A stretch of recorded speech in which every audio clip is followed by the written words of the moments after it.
الحمد لله نحمده ونستعينه ونستغفره ونؤمن به ونتوكل عليه ونعوذ بالله من شرور أنفسنا ومن سيئات أعمالنا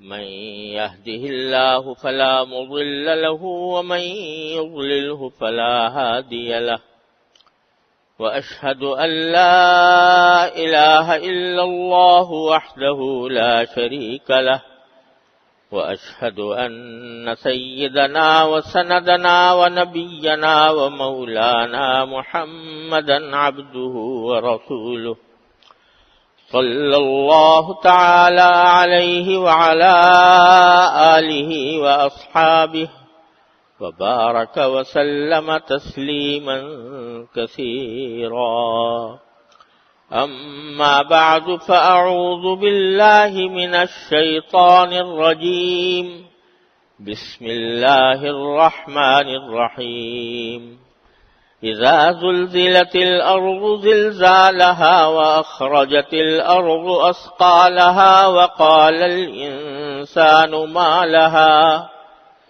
يومئذ تحدث أخبارها بأن ربك أوحى لها يومئذ يصدر الناس أشتاتا ليروا أعمالهم فمن يعمل مثقال ذرة خيرا يره ومن يعمل مثقال ذرة شرا يره آمنت بالله صدق الله مولانا العظيم وصدق رسوله النبي الكريم ونحن على ذلك من الشاهدين والشاكرين والحمد لله رب العالمين.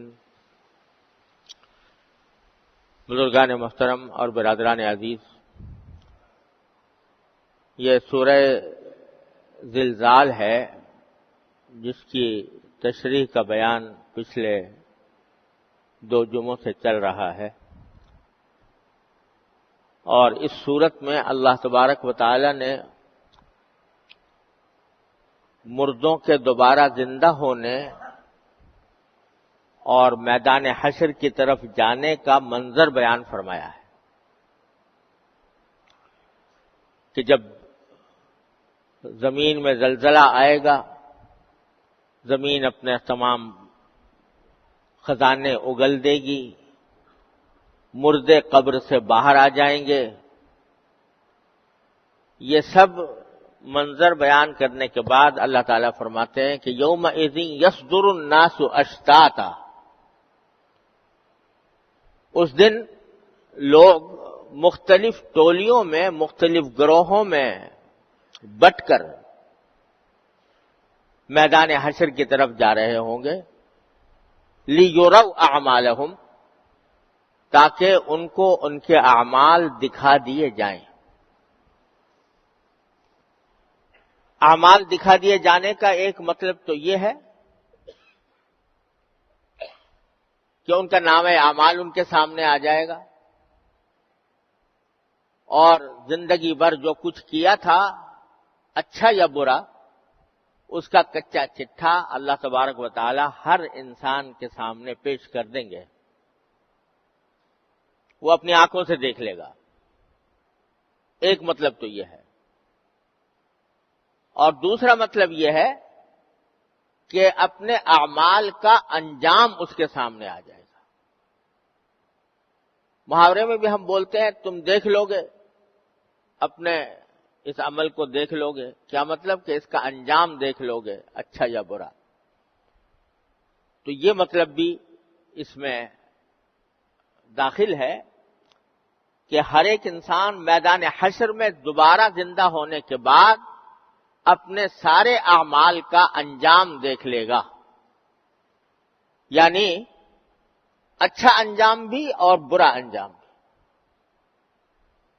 یہ جو فرمایا کہ مختلف گروہوں میں یا مختلف ٹولیوں میں لوگ بٹ کر جا رہے ہوں گے، اس کی ایک تفصیل ایک حدیث میں آئی ہے جس میں نبی کریم سرور دو عالم صلی اللہ علیہ وسلم نے ارشاد فرمایا کہ میدان حشر میں جب لوگوں کو جمع کیا جائے گا، قبروں سے اٹھا کر لے جایا جائے گا، تو کچھ لوگ تو ایسے ہوں گے کہ جو پیدل چل رہے ہوں گے، فاصلہ کا کتنا ہی لمبا ہو پیدل طے کرنا پڑے گا، اور کچھ لوگ ایسے ہوں گے کہ جن کو اللہ تبارک و تعالی سواری مہیا کرے گا۔ میدان حشر تک جانے کے لیے اللہ تبارک و تعالی سواری مہیا کرے گا، پیدل چلنے کی مشقت سے ان کو محفوظ رکھے گا۔ اور اللہ بچائے کچھ لوگ ایسے ہوں گے کہ جو منہ کے بل گھسٹ رہے ہوں گے، اور قرآن کریم نے بھی ان کا ذکر فرمایا کہ یوم یحشرون علی وجوہہم عمیا وبکما وصما، کہ وہ منہ کے بل گھسٹتے ہوئے جا رہے ہوں گے، اس طرح کے اندھے اور بہرے اور گونگے، اس طرح۔ تو اللہ تبارک و تعالی انسانوں کی زندگی میں ان کے اعمال کے مطابق ان کو مختلف گروہوں میں تقسیم فرما دیں گے، اور ان گروہوں کے مطابق ان سے معاملہ ہوگا۔ اللہ بچائے اگر اعمال خراب ہیں، اللہ بچائے کفر اور فسق کی زندگی گزاری گئی ہے، تو اس کا انجام قبر سے اٹھتے ہی فوراً، یعنی ابھی دوزخ میں داخلہ نہیں ہوا، خود میدان حشر کے اندر بھی اس کی سختیاں سامنے آ جائیں گی۔ ایک جگہ قرآن کریم نے فرمایا سورہ ابراہیم کے آخری رکوع میں کہ وَلَا تَحْسَبَنَّ اللَّهَ غَافِلًا عَمَّا يَعْمَلُ الظَّالِمُونَ انما یؤخرهم لیوم تشخص فیہ الابصار، کہ یہ نہ سمجھنا کہ ظالم لوگ جو لوگوں پر ظلم کر رہے ہیں، کسی کا مال لوٹ لیا، کسی کی جان لے لی، کسی کو ناحق نقصان پہنچا دیا، کسی کے ساتھ دھوکہ کر دیا، یہ نہ سمجھے کہ اللہ تعالیٰ ان کے اعمال سے غافل ہے۔ لا تحسبن اللہ غافلا عما یعمل الظالمون، اللہ تعالیٰ کو یہ نہ سمجھنا کہ وہ غافل ہے ان لوگوں کے عمل سے جو دوسروں پر ظلم کر رہے ہیں، غافل نہیں ہے۔ اللہ تعالیٰ نے رسی دراز کی ہوئی ہے، اور رسی دراز اس طرح کی ہوئی ہے کہ انما یؤخرهم لیوم تشخص فیہ الابصار، اللہ تعالیٰ ان کو ڈھیل دے رہا ہے، مہلت دے رہا ہے ایک ایسے دن کے لیے جس میں ان کی آنکھیں پھٹی کی پھٹی رہ جائیں گی۔ یعنی جب قبر سے اٹھیں گے اور میدان حشر کا ہولناک منظر دیکھیں گے تو آنکھیں پھٹی کی پھٹی رہ جائیں گی۔ لیوم تشخص فیہ الابصار مہطعین مقنعی رؤوسہم، وہ پکارنے والے کی پکار کی وجہ سے دوڑے تو جا رہے ہوں گے، لیکن اس طرح کے پریشانی کی حالت میں، سراسیمگی کی حالت میں، ان کے چہرے ان کے سر اٹھے ہوئے ہوں گے۔ لا یرتد الیہم طرفہم، اور ان کی آنکھیں جو ہیں وہ پلٹ کر ان کی طرف نہیں آئیں گی، یعنی آنکھیں پھٹی ہوئی ہوں گی تو وہ ایسا لگ رہا ہوگا کہ جیسے کچھ دیکھ نہیں رہے۔ وَأَفْئِدَتُهُمْ هَوَاءٌ، اور ان کے کلیجے وہ ایسے ہوں گے جیسے کہ ہر قسم کی بات سے خالی ہیں۔ أَفْئِدَتُهُمْ هَوَاءٌ، ان کے دل اڑ رہے ہوں گے، کلیجے اڑ رہے ہوں گے، خوف کے مارے، دہشت کے مارے، منظر کے ہولناک ہونے کی وجہ سے ان کی یہ کیفیت ہوگی۔ اور یہ تو آپ نے بچپن ہی سے سنا ہوگا، احادیث میں بھی آتا ہے کہ میدان حشر کی سختی کہ سورج قریب آ جائے گا اور اس کی گرمی اتنی شدید ہوگی کہ اس شدید گرمی کی وجہ سے جو لوگ اس گرمی کا سامنا کریں گے ان کے جسم کا پسینہ بہہ بہہ کر ان کے جسموں تک آ جائے گا. کسی کا پسینہ گھٹنوں تک، کسی کا پسینہ کمر تک، کسی کا پسینہ سینے تک. اتنی شدید گرمی کا عالم ہوگا اور سورج اپنی حرارت اور گرمی سے لوگوں کو سخت تکلیف میں مبتلا کرے گا،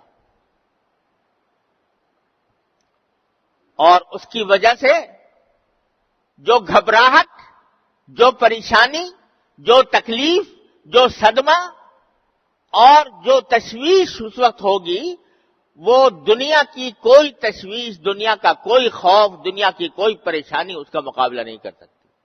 اس لیے قرآن کریم نے اس کو فرمایا الفزع الاکبر، سب سے بڑی گھبراہٹ، سب سے بڑی گھبراہٹ، سب سے بڑی پریشانی. دنیا میں جس کسی کو پریشانی کبھی پیش آئی ہو، بد سے بدتر پریشانی، یہ اس سے بھی بڑی پریشانی ہوگی میدان حشر کے اندر. تو جو لوگ جن کے اعمال اللہ بچائے خراب ہوں گے، وہ میدان حشر کی اس سختی کی حالت میں ہوں گے جس کا ذکر قرآن کریم نے ان الفاظ میں فرمایا. لیکن یہ ایک ٹولی تو یہ ہوئی، اللہ بچائے، کافروں کی، فاسقوں کی، بدعملوں کی، ظالموں کی. اس کو اس طرح اٹھایا جائے گا. اور ایک ٹولی ایسے لوگوں کی ہوگی جنہوں نے زندگی میں اپنے آپ کو قابو میں رکھا، قابو میں رکھا کہ اللہ تعالیٰ کی رضا کے مطابق زندگی گزاری، گناہوں سے پرہیز کیا، اللہ تبارک و تعالیٰ کی اطاعت میں اپنی زندگی کے لمحات صرف کیے، زندگی کی قدر پہچانی.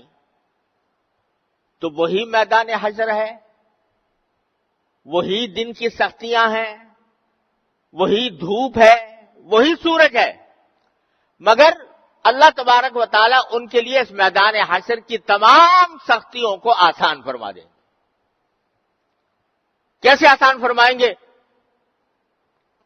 ایک طرف میں نے ابھی عرض کیا کہ سورج کی گرمی سے لوگوں کے دل پگھل رہے ہوں گے، لیکن اللہ تبارک و تعالیٰ ان میں سے جو اللہ تعالیٰ کے نیک بندے ہیں ان کو اللہ تبارک و تعالیٰ اپنے عرش کا سایہ عطا فرمائے گا،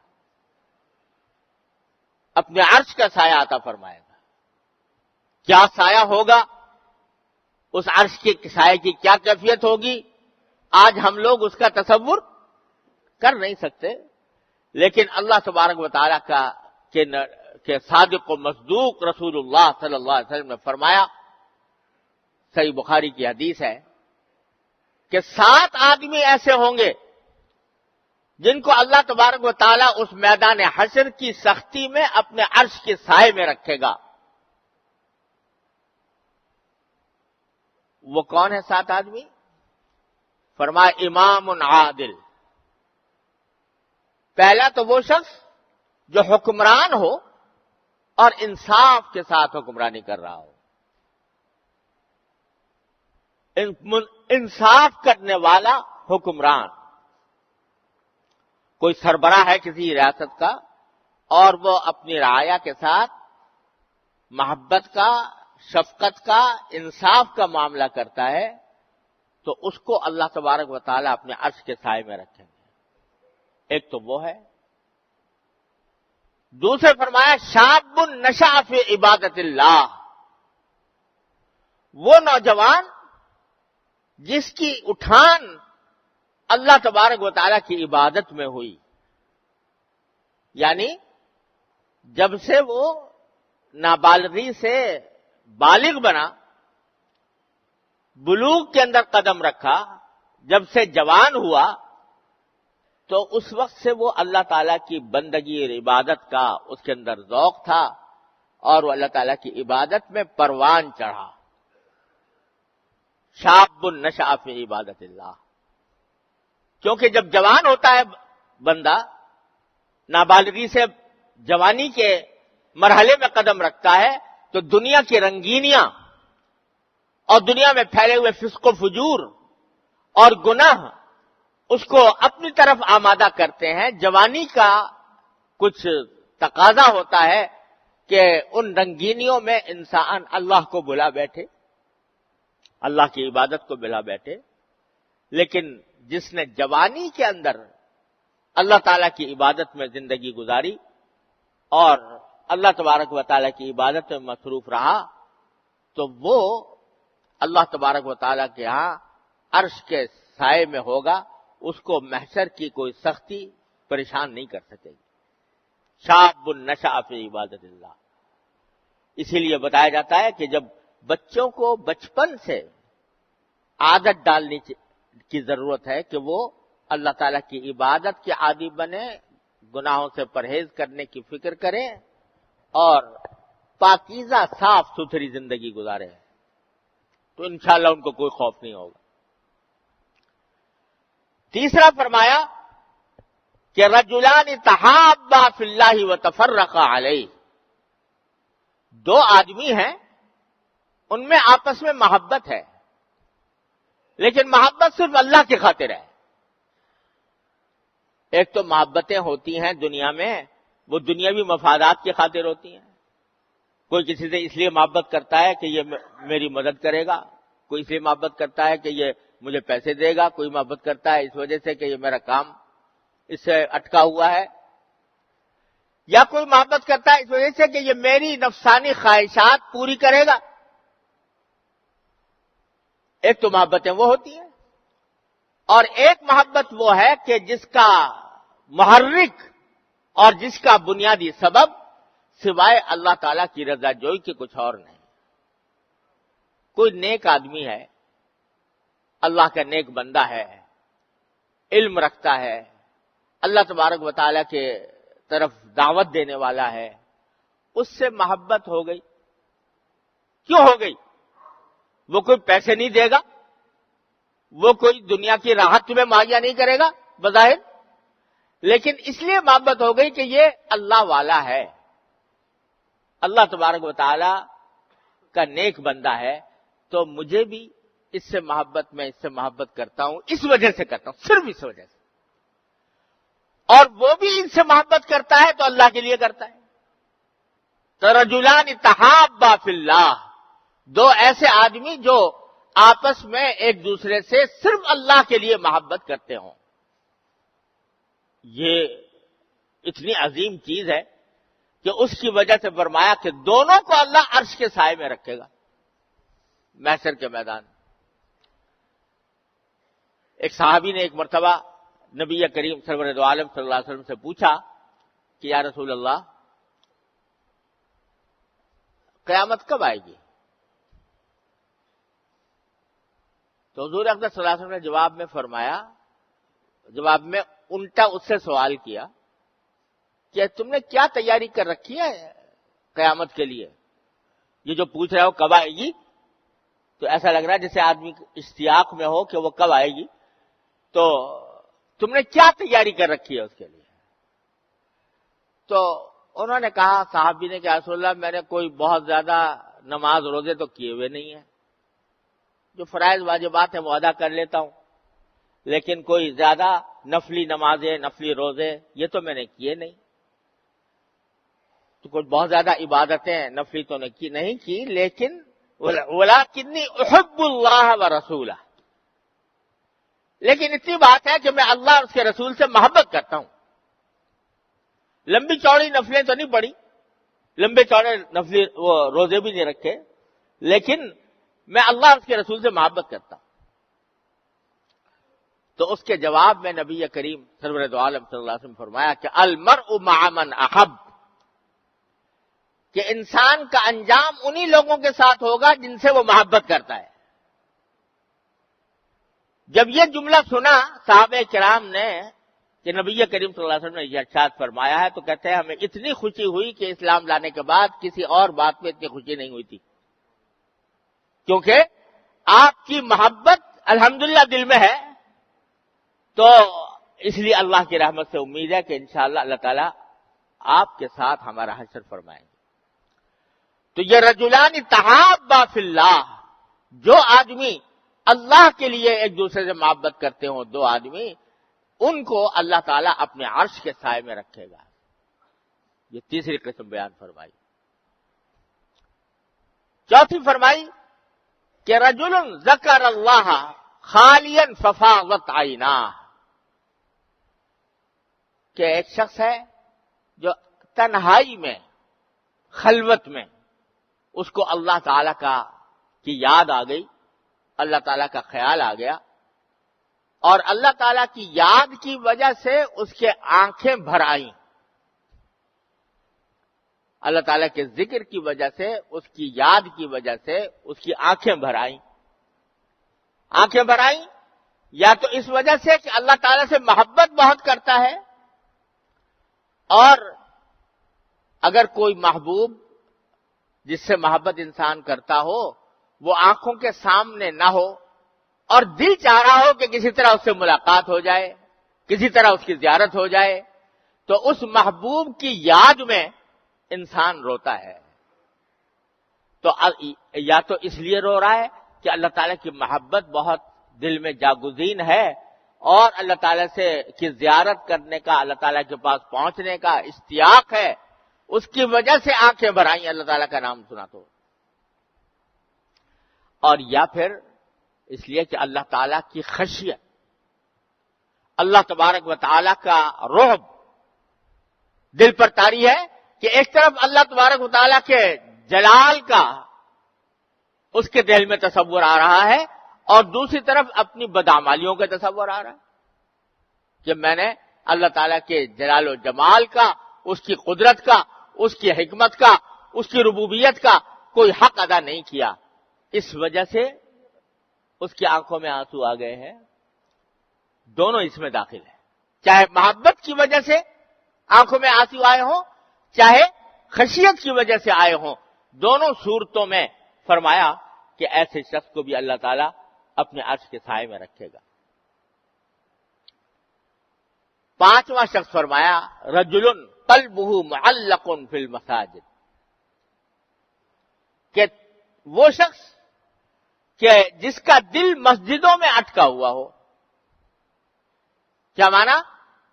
کہ اتنا اس کو شوق ہے، اشتیاق ہے نماز کا، اللہ تعالیٰ کی عبادت کا، کہ دل اس کا اٹکا ہوا ہے مسجد میں، ایک نماز پڑھ کر گیا اور دل میں یہ شوق ہو رہا ہے کہ اب دوسری نماز کے لیے آؤں گا، اس کا تصور کر رہا ہے، تو اس تصور سے اس کو ایک کیف حاصل ہو رہا ہے، تو دل اس کا اٹکا ہوا ہے مسجد میں۔ کیا مانا؟ کہ دوسرے تمام مشاغل پر اس نے مسجد کی حاضری کو اور مسجد میں آ کر نماز کی ادائیگی کو دوسرے تمام مشاغل پر مقدم رکھا ہوا ہے۔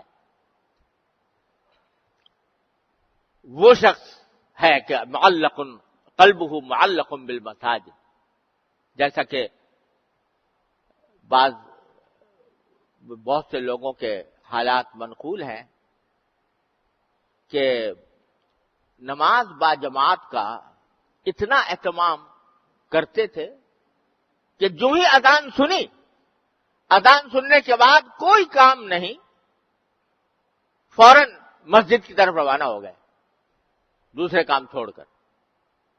شاید میں نے پہلے بھی آپ حضرات کو واقعہ سنایا تھا عبداللہ ابن مبارک رحمۃ اللہ علیہ، کہ جب انتقال ہوا تو کسی نے ان سے پوچھا، بڑے درجے کے اولیاء اللہ میں سے تھے، بڑے فقیہ محدث بزرگ، ساری رات عبادت میں گزارا کرتے تھے۔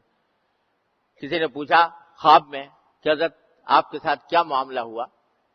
تو عبداللہ بن مبارک نے فرمایا کہ بھائی اللہ نے بڑا کرم فرمایا، الحمدللہ بڑے اچھے حال میں رکھا، لیکن میرے پڑوس میں ایک لوہار رہتا تھا، اس لوہار کو جو مرتبہ نصیب ہوا وہ مجھے نصیب نہ ہوتا۔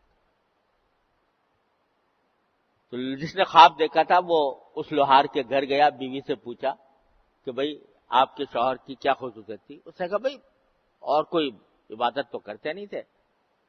ہمارے قریب میں ایک بزرگ رہتے تھے عبداللہ ابن مبارک، وہ رات میں تہجد کی نمازیں پڑھا کرتے تھے اور اس طرح کھڑے ہو جاتے تھے رات کو کہ جیسے لکڑی کھڑی ہوتی ہے. تو یہ میرے شوہر کبھی کبھی رات کو جب ان کو دیکھتے تو کہتے کہ کاش میں بھی اپنے اس معاشی مشغلے سے فارغ ہوتا تو میں بھی ان جیسی عبادت کرتا، لیکن میں چونکہ دن رات لوہا پیٹتا ہوں تو اس واسطے میں اپنے تھک جاتا ہوں، رات کو اٹھنے کی ہمت نہیں ہوتی، اس واسطے میں تہجد کی نماز سے محروم رہتا ہوں.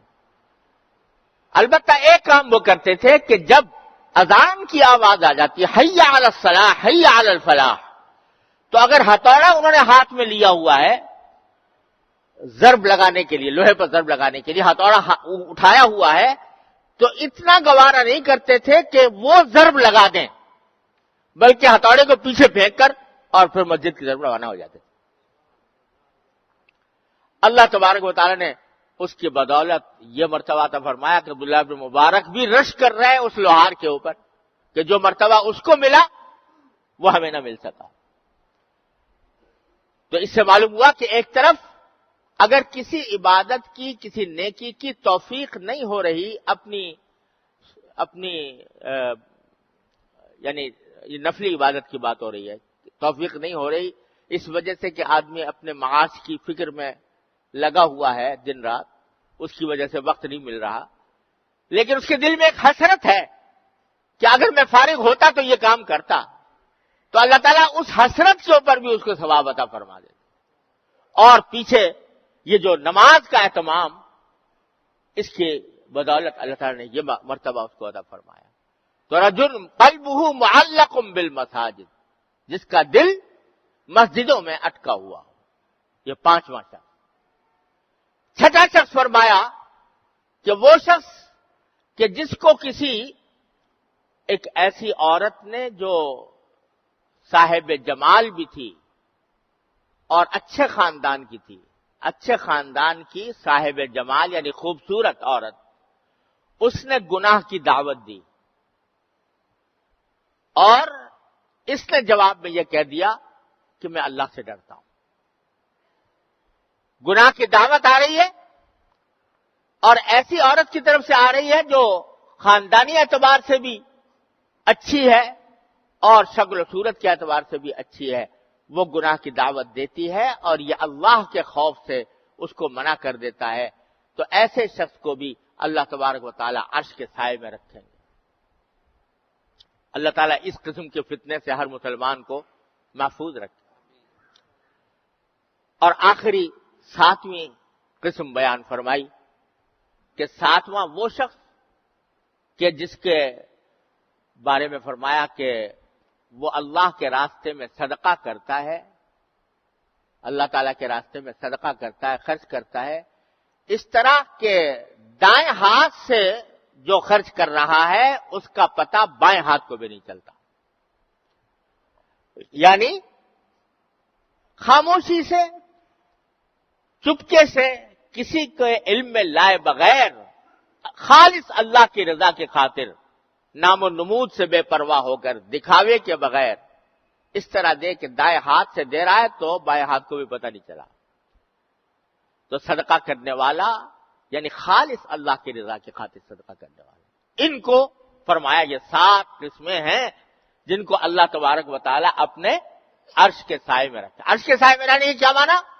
کہ حشر کی جن سختیوں کا ذکر قرآن کریم نے فرمایا ہے اور نبی کریم صلی اللہ علیہ وسلم نے ارشاد فرمایا ہے، انشاءاللہ یہ عرش کے سائے میں آنے کے بعد ان سختیوں سے محفوظ رہیں گے. چنانچہ قرآن کریم فرماتا ہے لا يحزنهم الفزع الاکبر وتتلقاهم الملائکہ، ایسے لوگوں کو یہ جو زبردست گھبراہٹ کا عالم ہوگا وہ ان کو کسی غم میں نہیں ڈالے گا اور ملائکہ ان کا استقبال کریں گے اور ان کے لیے سواریاں مہیا کی جائیں گی. یہ ساری باتیں اللہ تبارک و تعالی نے قرآن کریم کے ذریعے بھی اور نبی کریم سرور دو عالم صلی اللہ علیہ وسلم کے ارشادات کے ذریعے بھی پہلے سے بتا دی ہیں ہم سب کو. یہ وقت آنے والا ہے، اس وقت کے لیے تیاری کر لو. یوم یصدر الناس اشتاتا، اس دن لوگ مختلف گروہوں میں بٹ کر، مختلف ٹولیوں میں بٹ کر میدان حشر کی طرف جائیں گے. ابھی سے منتخب کر لو تم کون سی ٹولی میں ہونے والے ہو، کون سی ٹولی میں شامل ہونا چاہتے ہو. ان کی ٹولی میں الیاذ باللہ جن کو منہ کے بل گھسیٹ کر لے جایا جا رہا ہوگا، یا ان کی ٹولی میں کہ جن کی آنکھیں پھٹی کی پھٹی ہوں گی، یا ان کی ٹولی میں کہ جن کو اللہ تعالیٰ سواریاں بھی مہیا کرے گا اور اپنے عرش کا سایہ بھی عطا فرمائے گا. اللہ تبارک و تعالیٰ اپنے فضل و کرم سے، اپنی رحمت سے ہمیں اس دن کا خیال کر کے اپنی زندگی کو اس طرح گزارنے کی توفیق عطا فرمائے کہ ہم اس ٹولی میں شامل ہوں اور اس ٹولی میں شامل ہونے سے محفوظ رہیں. وآخر دعوانا الحمدللہ رب العالمین.